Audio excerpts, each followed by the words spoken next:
Hello, everybody, and welcome to my session, Bypassing Windows Hello for Business and Pleasure. It's really great to be here today. My name is Omer Tzofati. I'm a security researcher at CyberArk Labs. I'm doing security research for the past 6 years, a little bit more than that. I'm 24 years old, and I will tell you something that you don't know about me. Well, maybe some of you do know. I'm a huge fan of Call of Duty. So probably when I'm not trying to make the world safer by finding vulnerabilities and doing a coordinated disclosure with the vendors, I'm probably playing Call of Duty. All right, so we'll talk today about Windows Hello and about the research that we did there. And before that, I will talk about the agenda of today.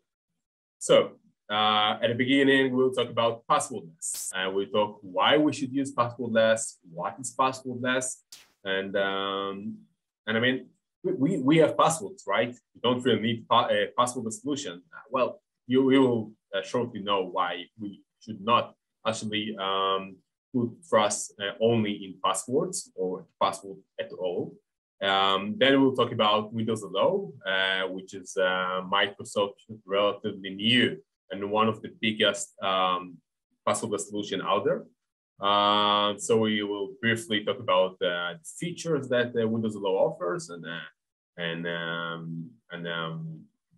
after that we'll talk about the research that we did there, about the exploitation, how we managed to bypass Windows Hello. During that, we'll learn a little bit about USB and UVC, and at the very end, we'll talk about what we could be even more in the research. So what we didn't have time to do, and what I suggest you to do if you want to continue the research to work on. All right. So by the end of this talk, you should be familiar with Windows Hello and its features by 85%. You should be familiar with USB and UVC by 50%. You should be a little bit confused, so don't worry about that. And I hope that you will have a lot of fun. So this is what we're aiming for. Right? Let's start the session. Let's start the talk. All right. So let's talk about passwordless and its friends. So before we're talking about passwordless authentication, we should understand why we should use passwordless. People tend to use weak passwords because those are really easy to remember and strong password and complex. So people often use weak passwords.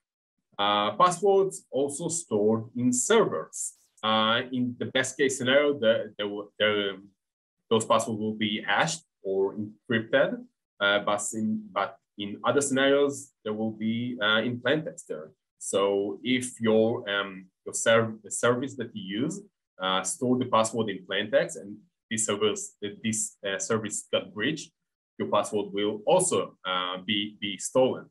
And all right, so believe it or not, people still used to fall into phishing campaigns and phishing attacks. So this is another major, really big problem. And the fourth reason why we should use passwordless and not relying about passwords is because, again, we are human. We don't like to remember a lot of things. We want to keep everything really simple. So we tend to reuse passwords. So if your password even once got leaked, a malicious actor, hacker, whatever you name it, will know your password, will breach to other services that you use the same password in, and you will be in a big problem. So we need a solution, right? So we do understand why passwords are not that good. So let's look about the solution. So the solution will be don't use passwords. So use passwordless solution. So what is passwordless? Passwordless is every other authentication mechanism that doesn't rely on passwords. So what are those authentication mechanisms? That can be fingerprint or biometric authentication through fingerprint or face recognition. This can be through security key like YubiKey and and stuff. And this can also be through OTP, which is one-time password. Yeah, so there are a lot of ways to implement passwordless solutions, and those are the main concepts, but there are more. And so here in CyberArk Labs, where I'm working at, we wanted to do a research around passwordless because it's a trend that it's really interesting thing.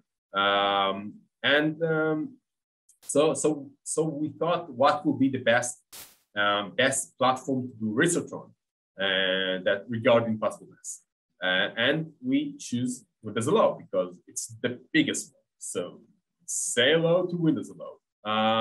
So Windows Hello, as I told you before, is relatively new Microsoft passwordless solution, and it's designed for enterprises and also for consumers.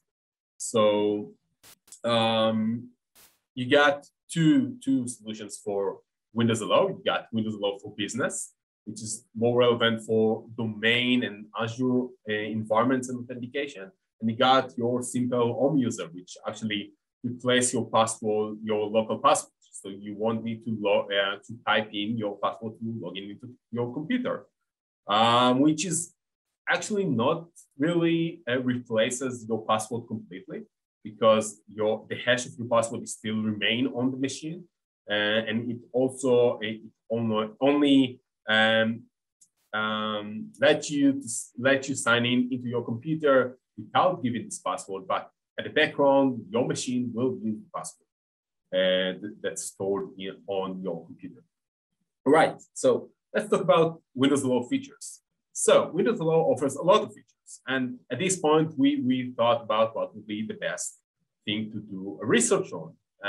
So will it be the face recognition? Will it be the PIN code or the fingerprint scanning? So it was kind of an hard choice to do, and we tried to think what are the downsides or the good sides of every one of those features to do research on. So let's talk about fingerprint scanning.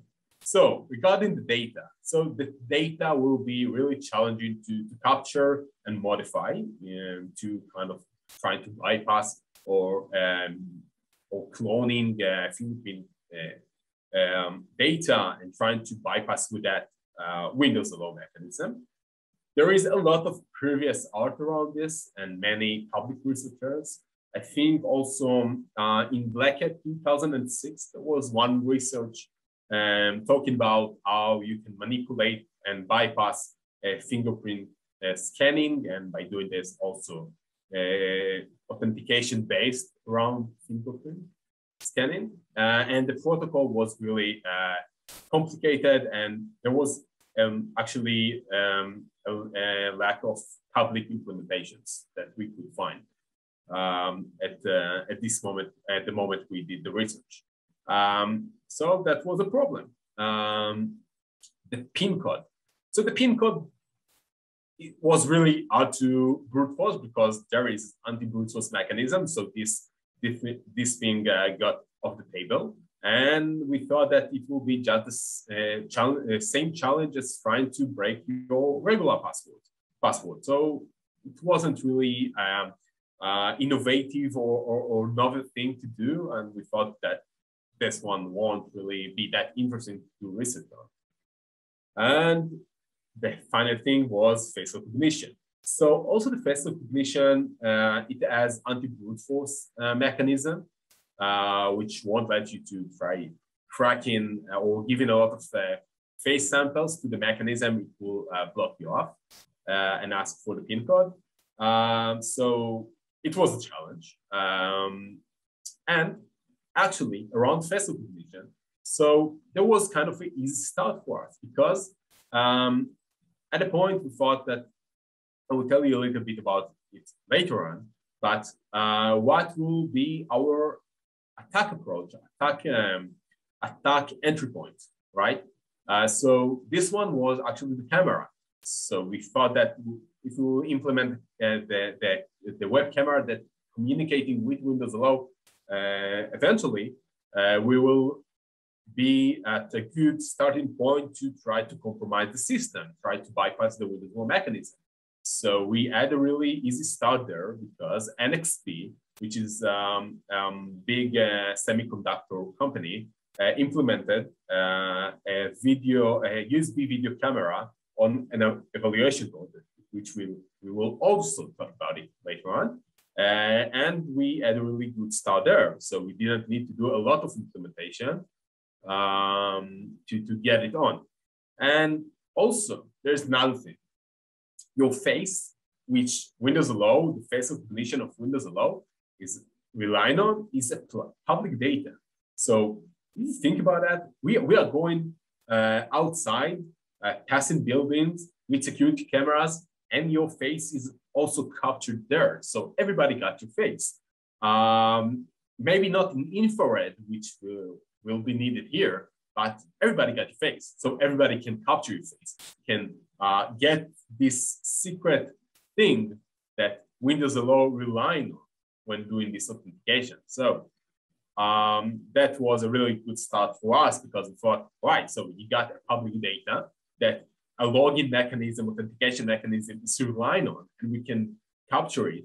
We can implement a video camera that transmit it to the authentication mechanism, to Windows Hello, to the computer, and eventually we'll dominate the world. I'm kidding. We'll bypass the mechanism by doing that.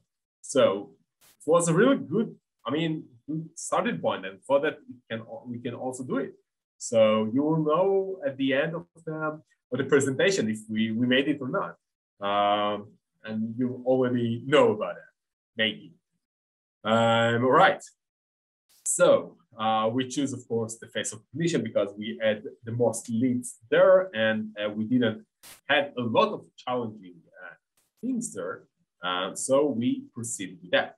So at this moment, I wanted to know what is our entry point, what is our attack entry point. So I wrote down all kind of a graph representing the Windows Hello ecosystem.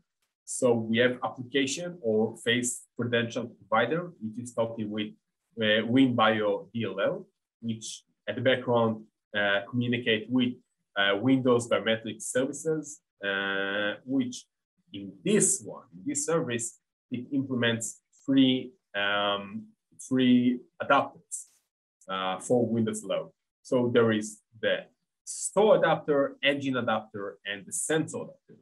So the storage adapter is responsible for communicating with the Windows Biometric database that stores on your computer, and actually stores the biometric template of the person that did the enrollment for login by using biometrics, of course. And you got the sensor, which is the web camera that is compatible with Windows Hello. So at this moment, we looked at the graph and thought to ourselves, what is our best way to manipulate or to interfere or do something with this? I mean, we don't have any code execution on the machine. Just we cannot modify any input from outside. So we need to get into this kind of graph, into the chain. And the only way that we can do so is by being the camera. So we took the evaluation board manufactured by NXP with the sample USB video card, and we actually implemented a full-blown walk-in USB camera, which we can also manipulate the data that we transmit to the machine, to Windows Hello eventually, and also made it compatible with Windows Hello, which wasn't that easy. So we'll talk about this journey later on. And by the way, this is how the NXP looks like. Right. So we talked a lot about the intro. Let's get into the business. Let's let's do some exploitation, or in other words, show me the money. All right. So the research went through the following steps. So at the beginning, we needed to analyze and understand the USB and the UVC protocols, because when we started this research, I had no clue and I had no background around those protocols. So we needed to do a research around that. And once we understood fully how the whole chain, how USB and UVC work in, we needed to mimic an existing Windows Hello compatible camera, because this is the best way to approach this. Think about that, it will be kind of easy for us. And after that, we'll need to capture the face of the victim that we want to log into his account. And once we add a full walk-in Windows Hello camera that we mimicked, and we had the face information in infrared of the person that we want to log into his account, into his computer, we could do a full exploit and bypass the Windows Hello camera, the Windows Hello mechanism without knowing the person password. Right. So the analyze step in the research went through two main parts. So the first one was understanding the user specs, and the second one was capturing traffic, which we needed in order to mimic the USB camera. Cool. So USB specs. So I wanted to understand all the relevant USB specs, and there was actually a lot of content to read, and it was really, really hard. I mean, and I also, it took me a while to understand it fully, and I really want to explain you the USB protocol in plain English and not going into some hardware or protocol things. So we'll do it via a story that I hope you will like. Maybe, I'm not sure. All right. So as I told you, I decided to do it a little bit differently, and this is the story of USB. So here's USB. USB is a nice guy, and it's actually USB first day at school. Right? So USB went to school and he found Austin, and Austin is a bull. And as we know, USB is a nice guy. And as we know, bullies and nice guy are not really going well. Right, so the bully, the Austin, wanted to watch a new kid and wanted to know him. So he asked him, who are you? And Mr. Nice Guy was really terrified from the question, because he's a nice guy and Austin is a bully, he's a big guy. And he started to describe himself in really, really great details. So, and he thought that it will be the best way to describe him by using descriptors. But you think that's the best way? Well, I don't know about that, but this is what our USB Mr. Nice Guy does. So he started to describe himself. So he sent out or speak out the device descriptor, which is actually the kind of like his ID, which contains a lot of fields, which the most important ones are BCD USB, which is the USB version of the device, and the ID vendor, ID product, and the BCD device. The ID vendor, as it says, it's the ID of the vendor, the number that represents the vendor, the ID product represents the product, and the BCD device is the version of this device, which is not USB version, but the kind of build version, if you think about that, manufactured version. And after our nice guy told to Austin this brief, this short information, Austin wanted to know him better. And at this point, our nice guy sent out a configuration descriptor, which contains a really long and full descriptor of what the USB device supports.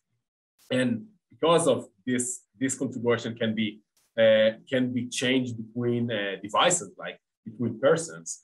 He at first need to send out short version of the configuration descriptor, which contains the full length of the full configuration descriptor. So he sends out a short configuration descriptor, and then it will send out the full configuration, including the interface descriptors and the endpoint descriptors and everything that should be sent out in order to Austin, the host, to know which USB device connected to it or came to school. Right, so I hope you enjoyed our little story about our USB, our nice guy. I hope that Austin is happy with all the information he got, and the nice guy is, I hope, is out of danger. All right, so thank you, Austin. Thank you, a nice guy. Let's go further into the presentation. Let's proceed. All right, so so after we got familiar with all the information, with all the USB specs, at this point, we wanted to mimic the USB, right? So as you already, I hope you understood, the host doesn't really know which USB connected with. It's only the USB that sends the host the information and describes itself, right? So this is the only way for the host to know which is the device connected. So if we want to mimic the Windows Hello compatible camera, we will need to copy all those descriptors and make the implemented USB camera to support the descriptors, all the features that we are telling the host, or most of them at least, we are sending to the host. So we used actually Wireshark for this really specific purpose. We used a USB pickup in order to record all the USB traffic, and we use Wireshark, which has a good integration with USB pickup in order to see all the traffic. Then we click right click and we save every interesting descriptor that we get there. It was a really cool approach for us because it was really easy for us to mimic the USB device, and it was only the starting point of the implementation phase. Anyway, about USB. So if any of you want to get familiar even more with USB, I really recommend you on reading the USB specs. So you can read it in usb.org, which is the official USB website. And if you want to have only a short summary around this chapter of USB, the descriptive chapter phase of USB, you can read it in Beyond Logic, which is really great website. There is a really good article called USB in a Nutshell. So I really recommend you to go and read it there. Right. So at this point, we know what USB is, and we are familiar with the USB specs, and this is a really good starting point. So we need now to mimic or fully implement the USB video device. So we use NXP sample video USB video project for that, and the second thing was besides make the USB device work as a video camera, we need to make sure it's compatible with Windows Hello, which was another challenge.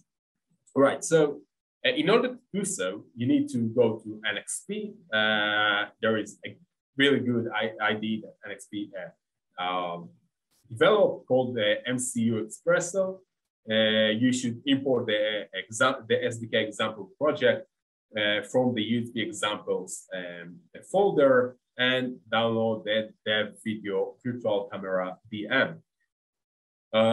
Cool. So at this point, when you're doing so, you encounter one problem because the sample project only supports one camera, and Windows Hello actually requires you to have two cameras. One is a regular color camera, a regular web camera, and another camera, which is the infrared camera. So it doesn't need to be on separate devices because USB supports having two devices on one hardware, but you need to implement this if you want to fully mimic and make it work with Windows Hello. So that was one problem, and we implemented. We actually added support in two cameras. We configured the example project, or actually copied all the extracted descriptors from the capture traffic into the NXP project. We added support for two cameras.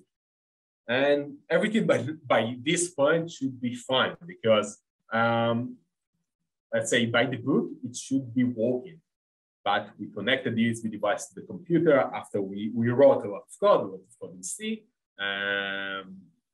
and we got this. And this was really,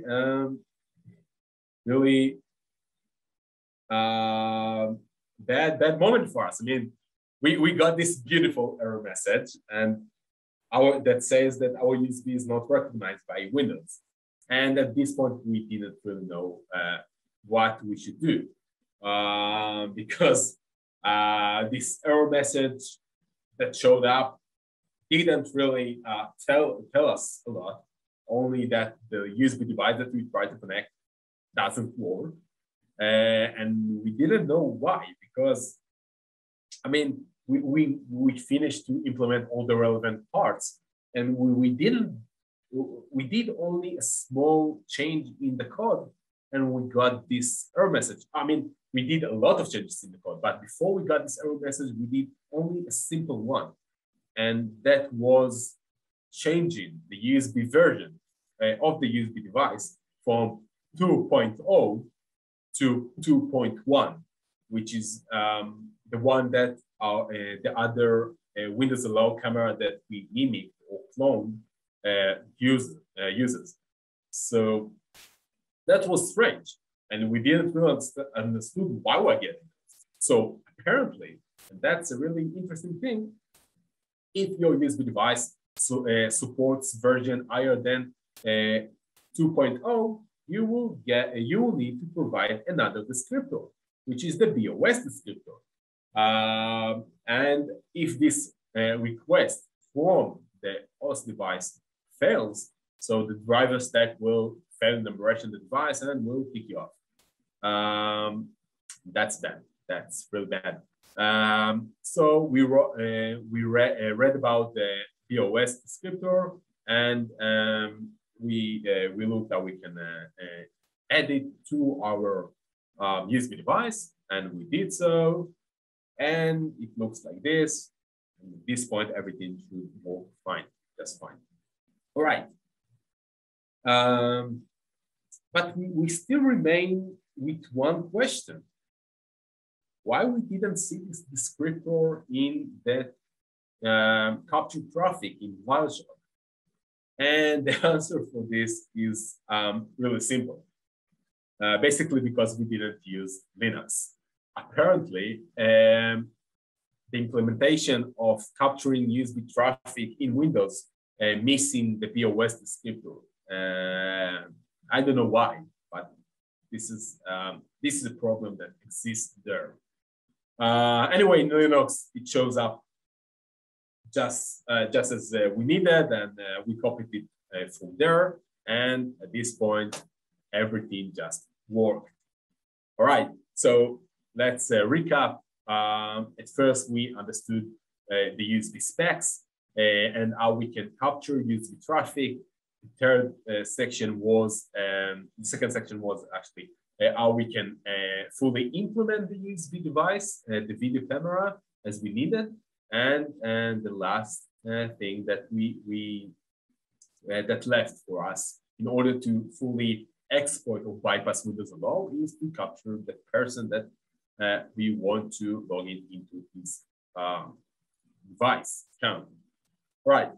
So this part also divided into two main parts, as all the previous ones. So we need to capture a color frame of the person that we want to log into his device, and another infrared frames of his face. So both, also the color and the infrared frames should be of his face, of course, because this is what the authentication and the login is based on. So at this point, we wanted to understand how the USB traffic, how the UVC traffic frames are transmitted to the computer. So we can see here that the USB traffic sent to the computer in isochronous packets, USB isochronous packets to the computer, and it actually reminds a little bit of UDP. So the USB device sends a lot of packets, that every packet has an header, which is the MJPEG payload header, which tells the computer, the host, which frame is the end of frame. Which packet is the end of frame, which is the start of frame, and all the relevant information. Also, so this is the frame identifier and end of frame, and those fields will be really interesting for us because if we capture with an infrared camera, let's say, our victim, and we try to extract it via the USB traffic pickup, we would like to extract it by identifying all the starting of the frame and all the ending of the frames. But before we are doing it, we need to know what are the frame types. We can get that data, but we could not validate if the data is valid. If the file format that we extracted is good. So we use for this purpose a USB view, which is a great tool that developed by Microsoft that shows all the configuration of all the USB devices that you have on your computer, and we look at the streaming types, format types of the two cameras, the color camera and the infrared camera.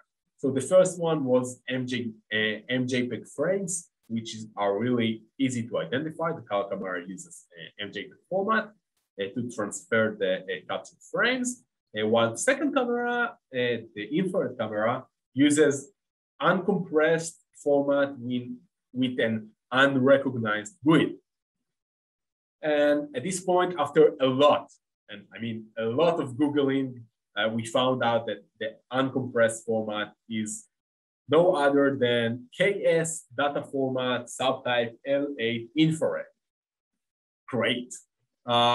Essentially, it says that this is uncompressed format that every 8 bits represents 1 pixel at a frame. So this is uncompressed 8-bit Luma10 format. And by the way, which is really interesting, we found out later, we could avoid all the Googling search if we went straight to MSDN, because it's written there, this format, and you can look up for the GUID from there, and we could actually save a lot of time. Right, so at this point, we know how to capture data. We have a fully working Windows Low compatible USB camera, and we should be good to go. All right, let's go to the last section, which is the exploitation. All right, so so this was our plan. At this point, we thought that we will use Wireshark, which is a great Python library that supports loading pickup files, which is the graphic data from Wireshark, manipulated, or actually what we wanted to do is to extract the frames, save it on the mimic device, on the USB video device that we implemented, and we should have a full exploit. But that didn't work, and it was really, really not that good thing for us, I guess. But the reason why it didn't work was really, really interesting. So it turns out that the frames that sent to the computer, to the host, are not valid sometimes. Some of them are, but some of those are not. And Microsoft knows how to get rid of the not valid frames, while we we didn't want to do so, because we needed to implement an algorithm which get rid of non-valid frames, which we didn't know which of those weren't valid. We need to check. We need to get rid of those and save only the valid, and that was a big that could cost us a lot of time, and we didn't want to do so. The reason we didn't want to do so, that's because Microsoft already did it. So eventually, we didn't actually capture the person. So we captured the person, but we didn't use the pickup files in order to extract the frames. We used a Microsoft Media Framework for this, because the Microsoft Media Framework gives you the frames after all the reduction of the bad frames, and that was really good for us. Right. So we talked a lot, and I think at this point you should want to see a demo. So it's demo time, guys. Let's see the demo. So we can see here the victim computer. This is the evaluation board manufactured by NXP, which we implemented a USB device with Windows Low. Yeah, it never works at the first time. USB. Right, so Windows Low recognizes the custom USB device, and shortly we'll start using it with Windows Low. So the custom USB camera sends the recorded frames to the target, and shortly we will see that Windows Low logs us in. Yeah, no, well, we got it. Cool. So let's recap the exploit phase. So at first, the attacker captures or creates an infrared image of the victim. The attacker creates a custom USB device that impersonates a USB camera device. The attacker saves the captured data on the custom USB device. The attacker connects the custom USB device to John's computer, which is the victim here, and the USB device transmits the captured infrared image. The biometrical system accepts the biometrical credentials that we send out and logs the result in, and the attacker gets a lot of pasty cookies and information and files and etc. Cool, cool. All right. So what's next? What we could even do, what we didn't have time to do in the research. So if any of you are willing to continue this research, I really, really recommend you on of doing the following things.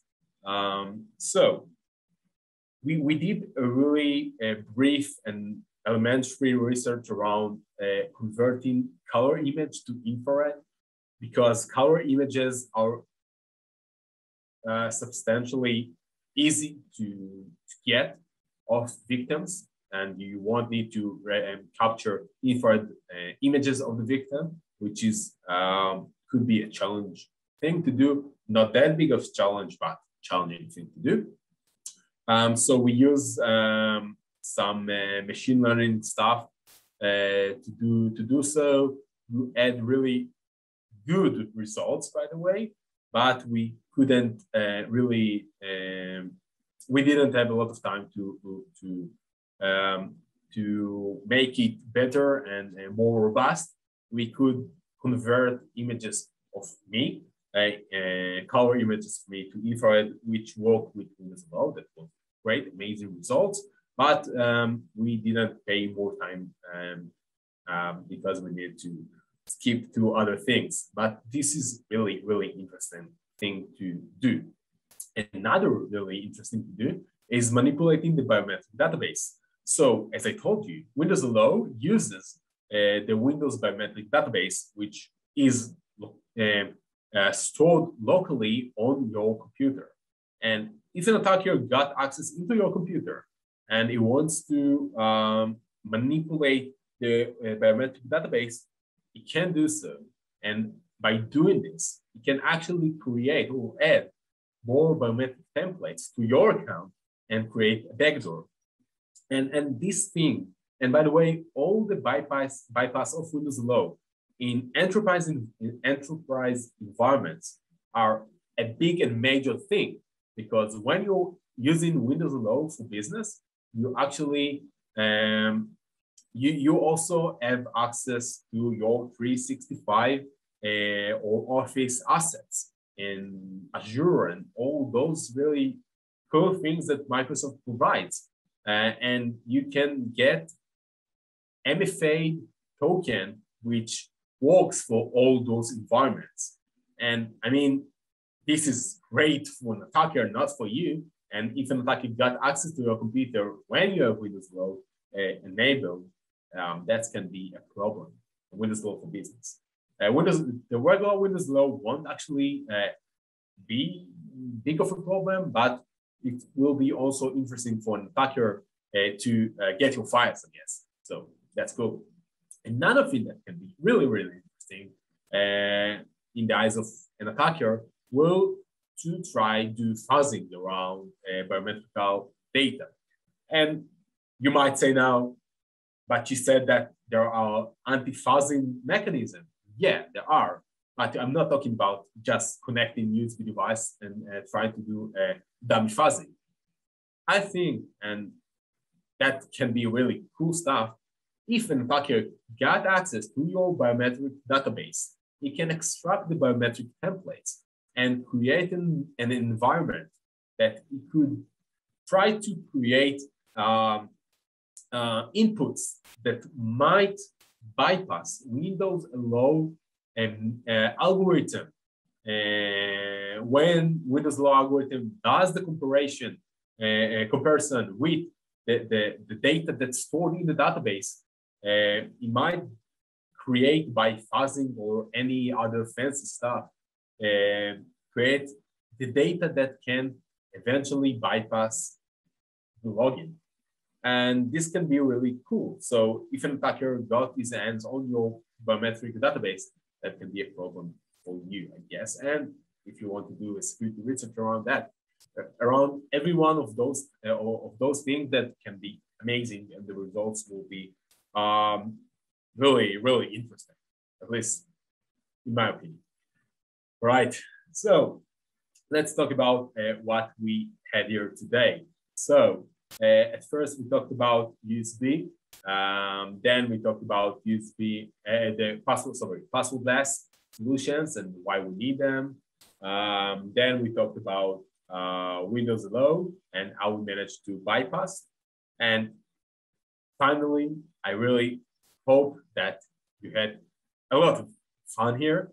And if there is one thing that I want you to remember from this talk, from this presentation, please don't base your authentication on public factors like your face. This can be a problem, just as I showed you here. Right. So a little bit about mitigations and the blog post that we wrote about this. So Microsoft, so we wrote a blog post about it. You can find it in CyberArk threat research blog. This vulnerability got CVE number, CVE 2021 34466. You can read more about it in MSRC website, and Microsoft also published some support page and about how you can enable some of the mitigations that they developed for Windows.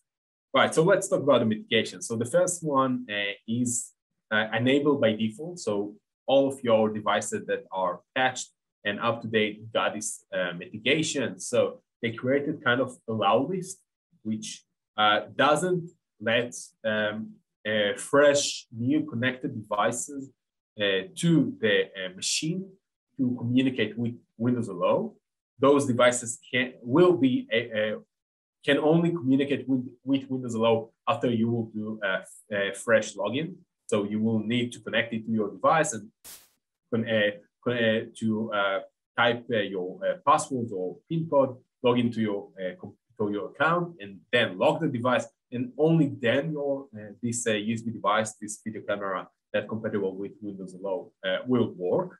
And this mitigation is basically good, but an adversary can actually see which USB device you are using, which video camera you are using regularly, if it's not, I would say, if it's not integrated camera, and can actually mimic this device, disconnect the original one, use this one, and Windows alone probably, if it connected to the same port, USB port, Windows won't really know about that. Another thing that, another mitigation that Microsoft presented here is a registry key, which you can enable or disable, which actually forbid external cameras to be used with Windows alone. So you can read more about it in Microsoft website, in MSRC, or the support website in Microsoft support website. Anyway, both those mitigations are really good and mostly solve the problem. We worked really hard alongside Microsoft to think and work about for mitigation to this problem. That's it, guys. So I hope you had a lot of great time listening. So I'm Omer Tzarfati. Had really great time presenting the talk to you. And feel free to contact me via Twitter for any questions that you might have. And I'll wait for your questions. Thank you very much.